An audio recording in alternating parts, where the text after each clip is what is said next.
Ni wakati mwingine tena tumekaribia katika meza yetu ya uchambuzi wa masuala ya michezo, ambapo hapa hivi karibuni kwa tunachambua zaidi ligi ya Tanzania, ligi kuu ya Uingereza, ligi kuu ya Ujerumani, ligi kuu ya Italia pamoja na ligi kuu ya Ufaransa.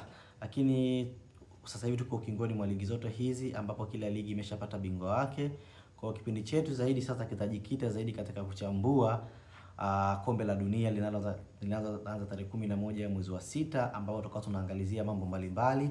Kwa kuanzia tutakuwa tunaangalizia vikosi vya timu zilizoitwa na makocha wa hizo timu, especially kwa zile timu kubwa kama Brazil, Ufaransa, Spain, Ujerumani, Argentina na timu nyinginezo ambazo zimetoka Afrika kama Morocco, Senegal, ambazo zitakuwa zinatuwakilisha katika kombe la dunia linalofanyika kule Mexico, Canada pamoja na Marekani.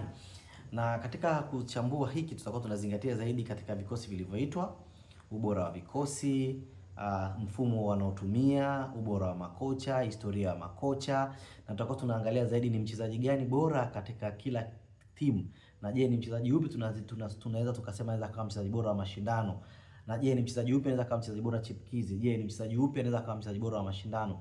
Na vile vile kila siku yaendelea kwa Mungu tutakuwa tunachambua timu moja baada ya nyingine.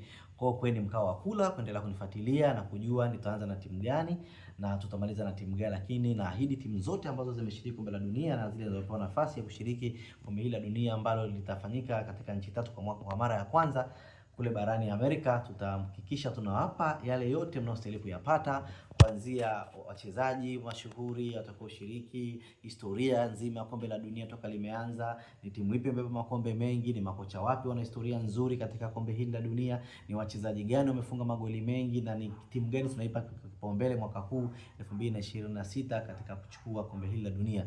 Karibuni sana tuwe pamoja.